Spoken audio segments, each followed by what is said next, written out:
大家好，我是马老师。大家好，我是 Jovis。If you guys don't know, we are content creators based in Wuhan, and we just want to let everyone know that we are healthy and doing well, and we hope the same for everyone else. If you have been following our channel for a while, you probably already know in our channel, number one, we never talk about politics. Number two, we never judge any countries. Number three, we also never 拍马屁 just based on something that we don't even think is true. Because we are a Chinese and American couple, so whenever we say something, we always try very carefully to evaluate, are we saying this because of the truth or because of we have a bias? So recently, an international news agency contacted us through Weibo after they saw one of our videos that apparently got pretty big. And they asked us if we were willing to do a voluntary interview to answer some questions they had about our daily life here in Wuhan during the quarantine. Since a lot of people that we know have asked us how we are doing here, we thought that this would be a really great opportunity to give people the realistic view and an objective view of what our daily life is like. So they asked us a few questions about what is our daily life look like here and how do we feel. So we just tell them the truth. Everything is fine with us so far, and we are not too worried that we will get sick because we are staying at home.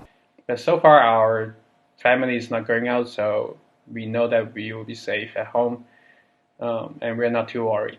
I think there's kind of a rumor going around that there's going to be a food shortage, or we're worried about the amount of food that's going to be in Wuhan. But to be honest, this is kind of a lie. The supermarket here is fully stocked. When we went. What do you think about the fact that you are essentially trapped in Wuhan? We do not think that we are trapped in Wuhan because we said this is the holiday season. We are just chilling at home. And we honestly feel like being here in Wuhan in our home is a lot safer than anywhere else in China right now. So we actually gave them a lot of footage describing how there actually isn't a food or water shortage here, thanks to the donation of the Shandong people. We gave them clips of our fully stocked fridge, we went to the grocery store and showed them all of the fully stocked food there, and we just simply explained about how the daily life, most people are just chilling at home. We didn't talk about the hospitals at all because we just haven't experienced. We don't really know what's going on there fully, and we just don't feel comfortable talking about that. So once this news channel has this footage, they can do whatever they want to it. So in the end, they choose to cut out most of what we said and only chose a joke that Jovis said something about growing his own mint and we could eat it if we were starving. They even added scary horror movie music just to make it sound even more intense and scary. Within 2 days, this Korean news has actually got quite an impact on YouTube, and it already got 1.8 million views right now. And because it was all in Korean subtitles, so we don't really understand what is it about. But all we know is many of our Korean friends have been calling us, asking us, how are we doing? Are we dying? Are we starving? We have to clarify that it's not because Korea as a country or as a people group that they hate China, and that's why they are making videos like this. But it's really because as the private owned media company, they need to get views, and views equal money for them. And by making their story horrifying or scary, touching, whatever, it really stirs people's emotion, and at the end, this is how they trigger people to likes and share and following them. So in the end, we just really want to say, please, please, please, realize that this is not just a Korean thing, nor is it just a Western media issue.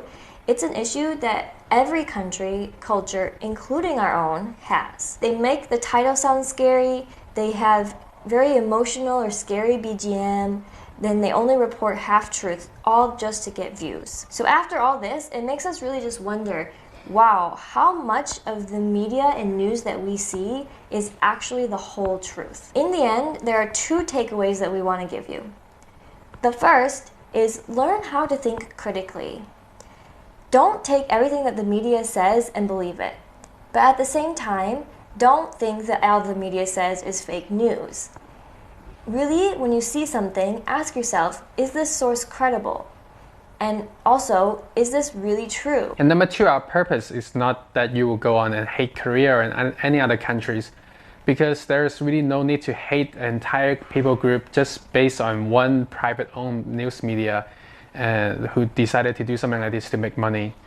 And regardless, our Korean friend is actually all really nice. Many of them have contacted us and asked how are we doing, and some even ask if we want them to send us masks and any other supplies donation, whatever they can do to help. OK， 我们节目就到这里。如果你觉得我们的视频对你们有帮助，欢迎你给我们点个赞，帮我们转发一下，让更多的人可以看到这个媒体背后的运作模式。另外，我们也决定把这条视频上传到我们新开的 YouTube 账号上面去。如果你希望有更多人可以看到我们，欢迎你来 YouTube 上面给我们一点支持。